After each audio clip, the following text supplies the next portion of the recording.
And our next teller for second time around is Mitch Nelson. Woo!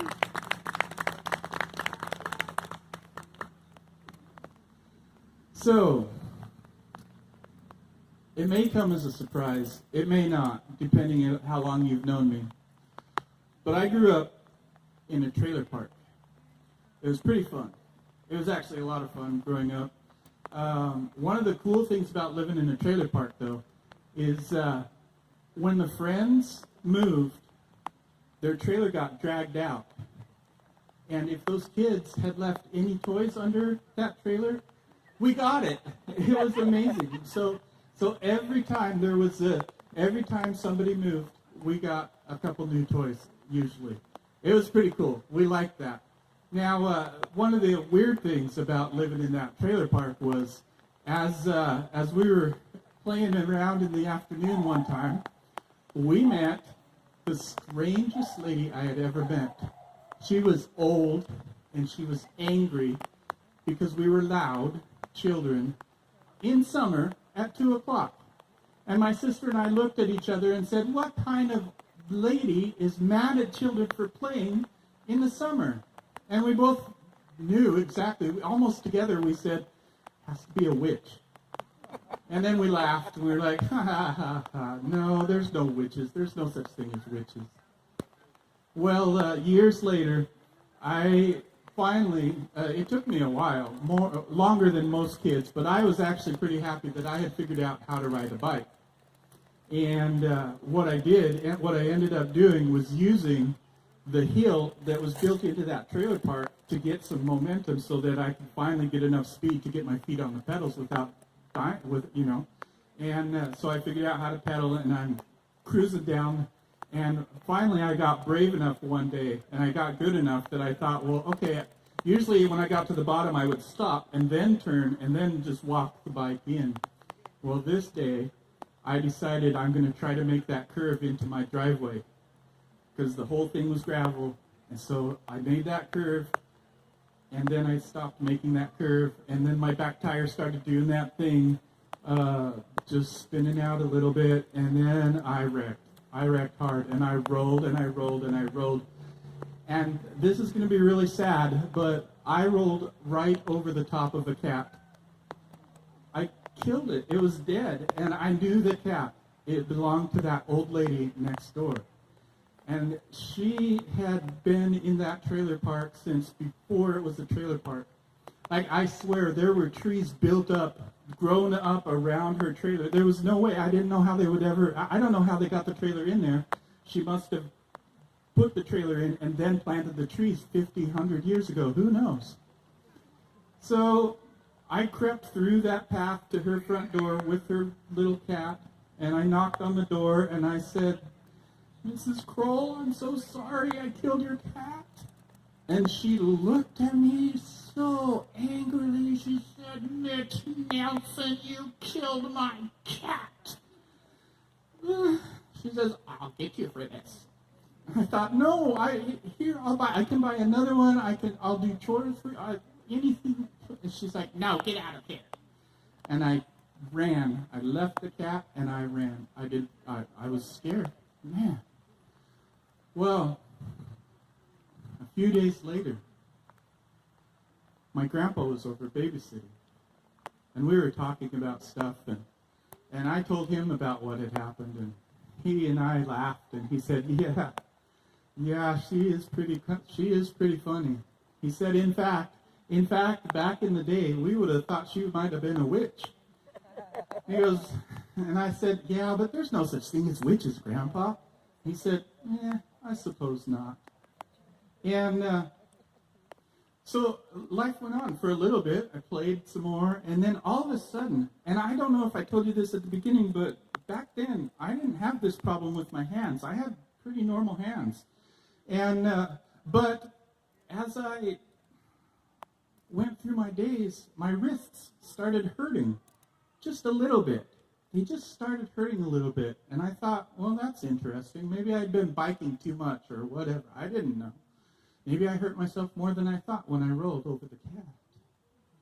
Well, it turned out it got worse and worse, day after day. And finally, it was so bad, and I was crying, and my mom said, let's go, we got to go see the doctor.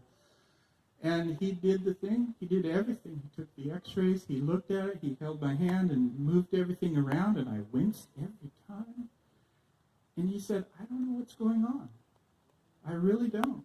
It's almost like arthritis, but you're way too young for that. And so I thought, well, what am I going to do? You know, it just hurt and hurt. And so, again, another weekend came by, and Grandpa was there visiting, and he saw me rubbing my wrists, and asked what happened. And I said, I don't know. The doctors don't know what happened. And he said, oh, was this right around when you killed that cat? And I said, yeah. And he said, well, you know, back in the day, we might have thought she was trying to put a hex on you. And I said, really? Well, what would you do? And he said, oh, it's easy. All we would have to do to break a hex of a witch is go out into the forest, find a tree, and draw a picture. It doesn't even have to be accurate. Just draw a picture of her, just a shape, and put a red X right where her heart should be, and just tap a nail into that red X. And he said, don't hammer it all the way in, because this is just a test. You know, this was just a test to see if it was a hex. Well, it hurt really bad. And the next few days it started hurting even worse, and my hands were getting kind of stuck down low like they are now, where I couldn't straighten them out. And so I thought, well, before it gets too bad, maybe I better go try Grandpa's thing. It can't hurt. I know there's no such thing as witches, so I'm not going to do any harm. And so I did. I grabbed my nail and my red crayon, and I went out and I found a tree and a hammer. That would help. And I drew the picture, and right where her heart should be, I drew an X, and I started tapping that nail, and then I quit. And then the next day, Grandpa said, and I remembered, I went out and I tapped it in just a little bit farther with the hammer. And the next day, and the next. Now on the third day, I was coming back out of the forest, and here she was, calling me from her porch. Mitch Nelson, I need some help. Can you mow my lawn? Now, because I had killed her cat, normally I would have. But there was no way. My hands hurt so bad. And I said, I'm sorry, Mrs. Kroll. There's no way I can do that. She said, oh, you wretched boy, I'm going to get you. And that was that. Well, the weekend came again. Grandpa came to babysit again. And I told him everything that had been happening. He saw that I was still having troubles and that it was getting worse. And then I told him, you know, I tried that thing. And he said, oh, interesting. What happened?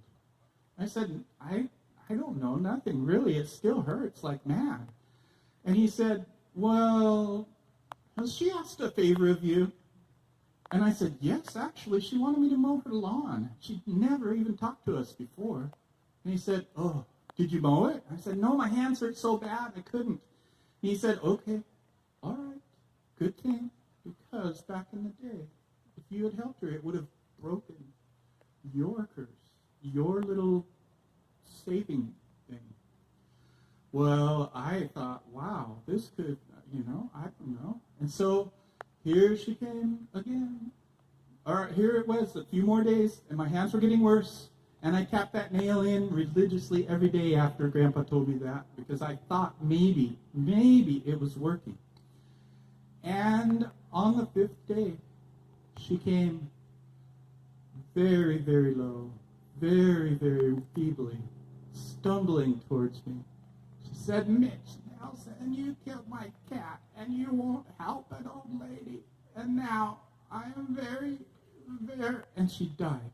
She passed out right there on the ground. Well, my mom was an EMT, so I knew exactly what to do. I ran in, and I called 911, and I got the ambulance to come out there. I ran out, and I stayed with her as long as I could, and the ambulance, everybody came around, and I was beside myself. I ran out to that tree, and I started pulling the nail out, and I ran back, and it was too late. She was gone. She had died, my mom said. And I was just sad. And I said, I think I killed her. I think I killed her. And she said, oh, son, no. She was very, very old. It was just a heart attack. Things like that happen. And I said, heart attack? Oh, my God.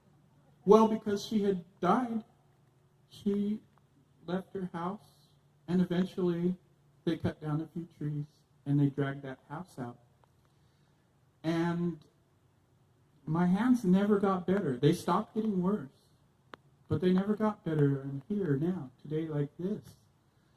But we wandered into her property after, as we do with all the trailers, just to look around and see.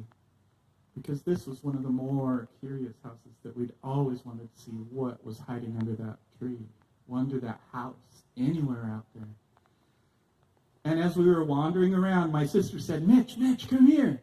And we went, and I looked, and hanging on the tree by 2 nails was a little doll with a nail in each wrist. And I thought, oh, I'm glad there's no such thing as witches, but wow, we were probably messing with stuff we didn't understand, and well, at least I'm here to be able to tell the story to you. I don't know if she would have had that chance, since I went for the heart.